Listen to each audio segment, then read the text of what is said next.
Something has come up in Tacoma, Washington. Just another car show, you say? Well, not quite. This one features some of the finest automobiles in the world. We're not kidding here. Exotic, classic muscle. It can all be found at a little place called Griot's Garage.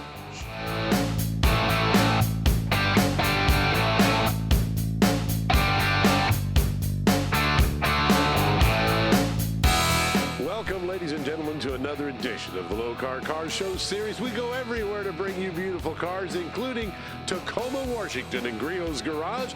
This is a special car show they call Caffeine and Gasoline. Behind me, you're not going to believe what I have found.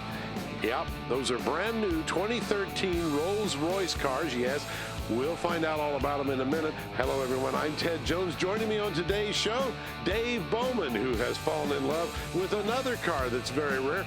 We'll see that in just a minute. But right now, I caught up with the representative from Rolls to find out all about that new Phantom. These are Phantoms. That's a Ghost over there, and you can definitely see the difference in the body lines. Oh, absolutely. This is a much more formal, traditional type of car. This is a much more modern driver's car. The Ghost is a 6.6-liter V12 with twin turbocharged. It's got 563 brake horsepower and 571 pound-feet of torque. Oh, my God. And all of the torque is available right at 1,500 RPM, so you can have a really fast start if you need to.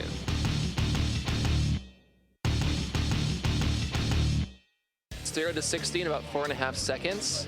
Well, for a 5,500 pound car, that's a fast. That's very good, and probably a top end you don't even want to discuss.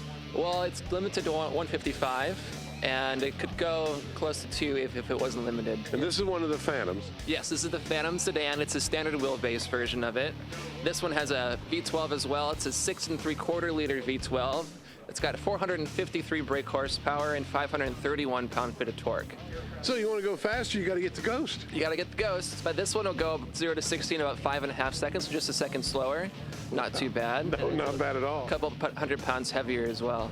More insulation, more goodies. Yeah, a little bit more on the inside, but it has an aluminum space frame structure, which makes it a bigger vehicle, but it also makes it a little bit lighter. The Ghost is a traditional steel structure, so it makes it a little bit smaller, a more compact footprint, but it has the same interior space as this Phantom does. Okay, now let's talk about that convertible. Boy, the lines on that car, and the suicide doors. The coach doors.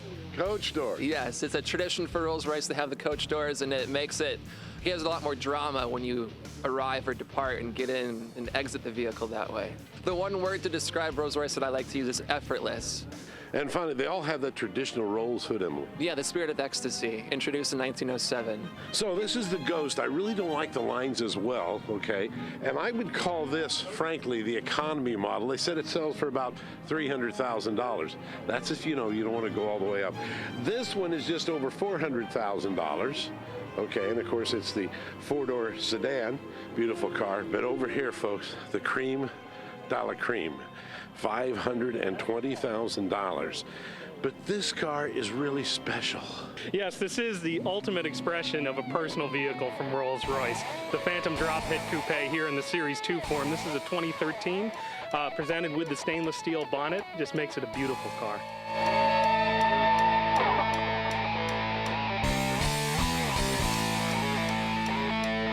How long does it take to manufacture one of these?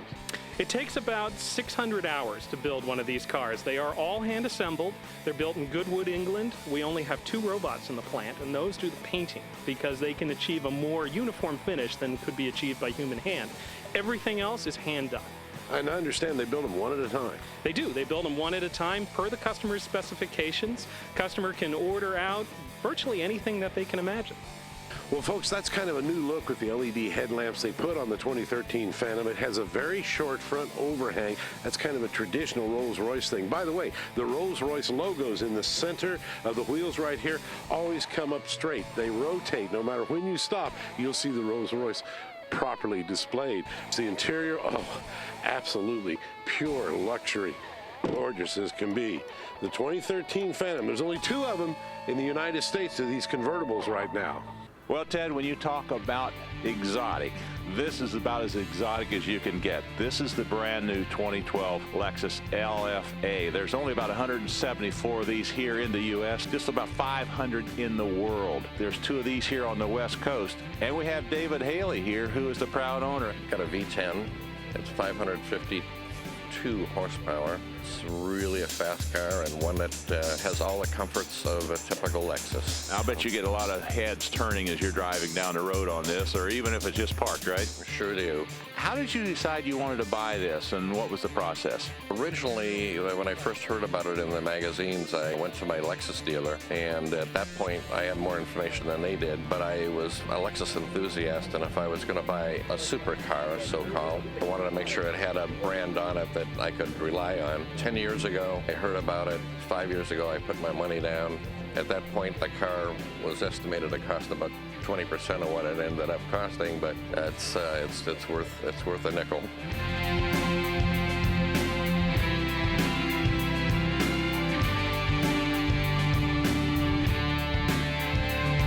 Now, okay, what was the end result? The end result's spectacular. It's got F1 performance with all the Lexus amenities. Now, what's a car like this cost? I hesitate to tell you. It's $375,000 is the list on it. How much horsepower is it? 552, 0 to 60 in about 3.4 seconds. The brakes are ceramic. They'll stop the car in less than 100 feet from 0 to 60. So you really have almost a Formula One car on the road, don't you? It is a Formula One car and it's truck ready. Now, you said there's something special about the exhaust. Yes, it was fine-tuned by Yamaha. The sound of the motor is actually piped into the cabin, so when you're driving, you're really tuned with the engine. When you're outside, you get to enjoy something too.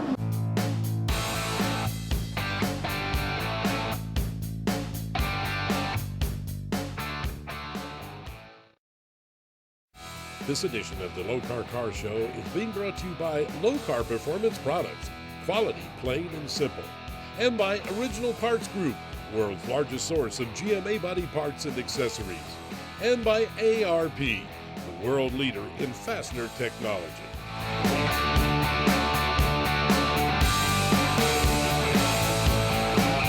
Welcome back to Tacoma, Washington on the Lokar Car Show series. Gasoline and caffeine, that's what it's all about here at Griot's Garage. Folks, here's a 1972 Pantera. How many of those do you see? These cars would really move. And of course, the trick is they were rear engine. There's no engine up front here. I don't think you could get one in there. They had 351 Cleveland engines right from the factory. And said, wait a minute, this guy has crossed out 351 and put in 408. What's up with that? Well, I have a daily driver, and it's a Magnum, and it turns out that was actually faster than the stock Pantera. And I thought, I cannot have a station wagon that outruns a Pantera. So I told my wife, I'm afraid I have to get a bigger motor. She was very understanding. Before it was tweaked, it has probably around north of 400 horsepower, the crank. Hard to say, it's fairly mild. I wanted something I could drive a lot and not have to worry about it blowing up all the time. But if I'm thinking about adding nitrous, actually that would be kind of fun. I'd like it even faster. Oh my gosh. Did you drive this thing a lot? I try to drive it when it's sunny. I drove it to Phoenix a couple months ago for the annual Pantera meet. I've driven it to Reno a couple of times. So when it's sunny, I try to drive. I bought it to drive, and I love driving it. Rock chips break my heart, but a friend of mine said, just think of them as memory chips.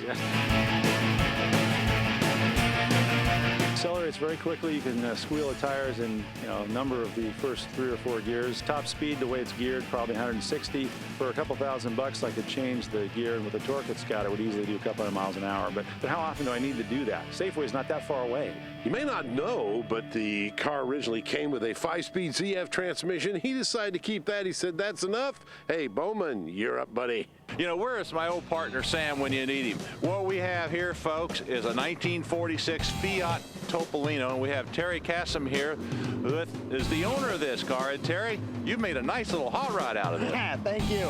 I actually can't take most of the credit. I bought it as is, and I always try to buy them nice and make them nicer. And I've had it about 8 months. Actually, my possession about 6 because it has been in the shop most of the time, just fine-tuning it and doing things that needed to be done. It's a V6, and it's a 231 1977 odd fire GM engine. I guess guys like to put these in hot rods because they have the odd fire sound to them. Guys, I think, also use them in Jeeps, but it's a nice little replacement for the original 4-cylinder that was in there, because that had maybe 20 horsepower, and it really wasn't all that street worthy. What's it weigh? About 1,200 pounds. This will give you a real thrill ride, right? I love it. You can give it quite a bit of gas and not get in trouble. It does have a Lokar shifter, by the way, that makes it real sweet to drive, and it looks like a stick, but it's a nice little automatic. Well, he's got an Italian hot rod, all right, with an American touch. Well, Dave, we better do some American cars right here. And two of the more popular cars that Chevelle ever made were the 1970 over here and the 1971 Chevelle. I mean, they just had great looking lines. Let's face it, they're my favorites. I had a 70 Chevelle, an LS6, which was the 450 horsepower version. This is a convertible. I didn't have one of those. Really gorgeous, black with white stripes. This one, very different. This guy had a different idea. He said, nah, I think maybe some orange would look good, and he's right. Really nice looking. He's put the aftermarket hood on. Now, believe it or not, this thing sounds like a big block. When he pulled in, I heard it. I say a big block, and he said, no, small block. All chromed out, looking really good with an AFB carburetor.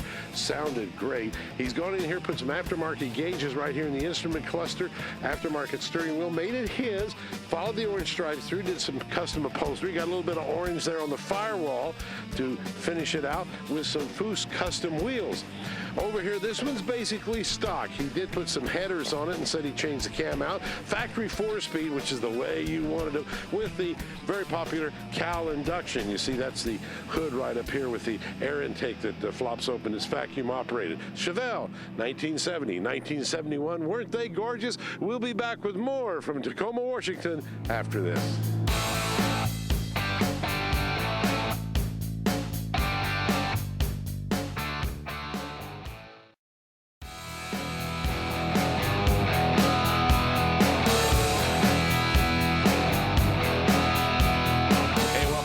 Lokar Car Show. You know, when you talk about exotics, man, you can't get much more exotic than this. This is a 2008 Koenigsegg CCX. Now, there's only about 40 or 50 of these cars that were built in the world. This was designed to be like one of the fastest cars in the world. It's an all carbon fiber body. Now, you can't see that because it has been wrapped. But if you look here on the inside, you can see the chassis and you can see the carbon fiber that's in it. This is really exotic when you get into exotics. The top comes off, so you do have a like a convertible here. But if you come back in here, this is the business end of this Koenigsegg. This is a Swedish car, it's built in Sweden, and it's got a 4.7 liter twin supercharged V8 back here.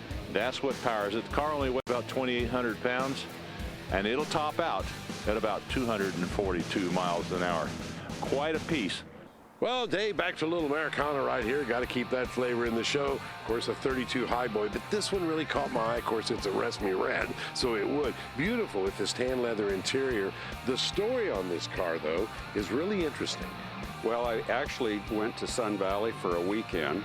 They happened to be having an auction, a silver auction.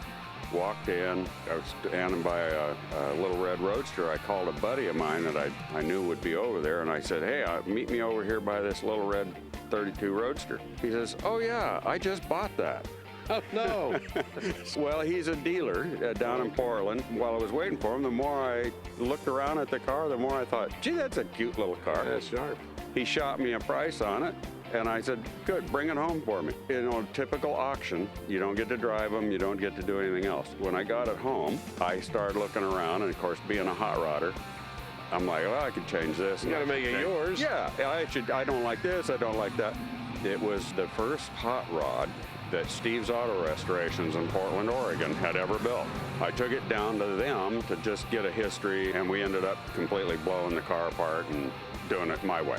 Hey, look at the headers. Of course, they were stainless steel chromed down. They've turned all blue now because he drives this. It's a driver, folks. This is a real car guy that drives his car. Got some nice fuel injection there. He completely rebuilt and changed this car around. And frankly, I like the job he did. You know, when you say Lamborghini, man, that brings thoughts of all kind of exotic cars. And we have Mike here who has got a 1986. Yeah, 5,000 Quattro valve Countach. I'd always wanted a Countach, and so like every other kid back in the late 70s, I had the Alpine posters hanging on my wall and would sit there and look at that, think one day I'll own the car like that. And So after going through a myriad of different exotics, Lotus Esprits, Jaguars, Alfa Romeos, Fiats, you name it, I finally got a 1983 Lamborghini Yalpa, which I held on to for about 6 years. And as luck would have it, it actually appreciated enough that I had sold it and a Maserati that I had, and I went back and found this in New Haven, Connecticut. What size engines does it have in here? This is a 5.2-liter V12, and it is the Bosch K-Jetronic fuel-injected version that was built for the U.S., and so it's rated about 420 horsepower. Of course, the big question is how fast will it go? Well, as most of the cars back in the days, you know, road and track, car and driver, they were always trying to get these cars to go 200, but they never could. They did find out that the wing actually slowed the car down by about 5 or 6 miles an hour, but even after taking off the wings for their speed test, they would consistently get in the low to mid 170s. And how fast have you had it? No comment. Hey, we got a lot more coming here on the Lokar Car Show. Stay with us.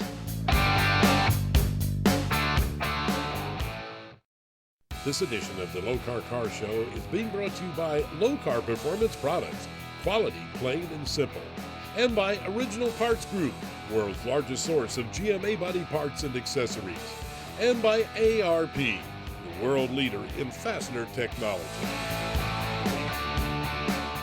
Welcome back to the Lokar Car Show series. We're coming to you from Griot's Garage, Caffeine and Gasoline. What a really neat show. And one of the guys behind this happens to be Mark Green, who is with Griot's Garage. Mark, what's going on here? When do you do this? We do it the first Saturday of every month. And we thought when we built Griot's Garage, our facility here, we built it as an event center with our flagship store, our corporate headquarters, but an event center. We restored this old Coca-Cola bottling building, and it was perfect. We can park about 350 cars here. We've had as many as 1,000 cars here. Oh my. And up here in the Northwest, when the sun comes out, the cars come out. And we just have a fun time with a bunch of car people and share the experience. And the thing we've discovered this week working with Griot, you guys are really car guys, aren't you? If it rolls on rubber, we love it. Yeah, absolutely. The collections inside are incredible. Yes, Richard's a car guy. We always say that he came out of the womb revving an engine. And yeah, he's got a great collection. And the great thing is our customers love to share their cars with us. So a lot of times in our auto display, we have friends' cars in there. We rent the space out and people bring their car clubs in here and do things. We have tech sessions in our car care school. I mean, just amazing stuff shows up. It's so much fun. Rare cars here. Dave Bowman's out hunting for one. I think we'll have that right after the Lokar Lowdown. Hey, Brian, what do we have here? It kind of looks like we're getting more into the finishing touches of doing the cool stuff to our ride. What we have here are billet boot bezels. And what we've done is we've designed bezels that will help finish off your boot around your shifter. And we've got them in all of our different colors. We have a midnight series, the brush finish, and chrome plated as well. But what we're trying to attempt with this is, as we see more and more of the muscle cars and street rods getting more intricate in the interiors with their consoles and the way that they handle things, we're seeing guys trying to do more like new cars where they keep the boot right up to the knob on the shifter lever. So we've been able to give you a way to do that with the way these have been drilled and tapped. If you're just looking for a nice way to have the boot on the shifter lever and it's a longer lever, you don't want it all the way up there, we've got this style which has an O-ring in it. And the O-ring keeps it from rattling, keeps you from having any noise, lets it rest there, holds itself well on all of our shifters. All of these, which will give you an idea if you look at these pieces here, are grooved so that you can wire whatever color boot you decide to run with. Okay. So you can buy the bezel separately or you can buy the bezel with the boot attached. I have to mention this too. I love the way that the boot's made and how we have the matching piece down here at the bottom as well. Yes, you can go with it, like I said, the Midnight Series, they're finished to match our boot bezels. And you can also go with the machine finish or what we call our brush finish to match the bezel as well. And of course, these are working with any of your shifters that you have. Work with our shifters, our manual, whether they be manual, which is what these knobs are for, or automatic shifters. We've got you covered either way. Love it. All the colors to go right with it. You can check them out all online. Made in the USA. It's Lokar.com. And you can also like them on Facebook. You know, we're here at the show where you're seeing a lot of exotics, but there's some unusual cars too. And I would call this, I guess, an unusual exotic. This is a Panhard. And we have Paul Melrose here, who is one of the proud owners of this car. Tell me more about it. Well, it's a 1960 Panhard PL17. It's made in Paris, France. So the nice thing about the Panhard is lightweight, weighs 1,800 pounds, 4-speed on the tree, front-wheel drive. Does a marvelous job in the snow, and it gets great gas mileage, 42 miles per gallon. It's a 2-cylinder 4-cylinder, 4-stroke, air-cooled, 850 cc Tiger motor. That stock motor is 50 horsepower, and Tiger motor is a high-performance motor of Panhard. It's 60 horse. You get bigger cams and intake. The header and the cams was what creates the marvelous of the Panhard. You got the motor mounts here. You got the torsion bars. It's got a Zenith 38 carburetor, Stromberg. It's got a suicide door. It's got a lovely horn on the side. The keys in the middle. The choke's off to the right, off to the left. Disconnects the battery if you have a car fire. And it's got suicide or European lights too. And it's got a nice compartment for storage and a nice radio too. Back seat, the car holds 6 people. It's got a safety lock door. You need to put skis in. Has a nice locking mechanism. The back seat folds down. Huge trunks, full-size spare tire, aluminum bumpers. The dream visionary is my Aunt Sylvia Ryan. She loves the car. She started off with a Morris Oxford. And then she got the Panhard. Then it influenced my grandfather, and then my dad and me, so it's a family heritage. There you go. You got an unusual exotic. Well, we're about out of time this week for the Lokar Cars Show. Once again, boy, what a neat event. And Dave, that last car was really rare. It was rare and unusual, too. Wait a minute. I know how Sam feels. Hold on. Come on. Wait a minute. You're right, Dave. It was unusual. That's not fair. See, now I know how Dave feels. You know, all they do is make fun of the big guy here. I've never seen anything like it. All right, folks. That brings to a close, I said, the Lokar Cars Show. But guess what? Next week, we're going to have more coverage from right here in Tacoma, Washington. Until then, so long, everyone. Take care.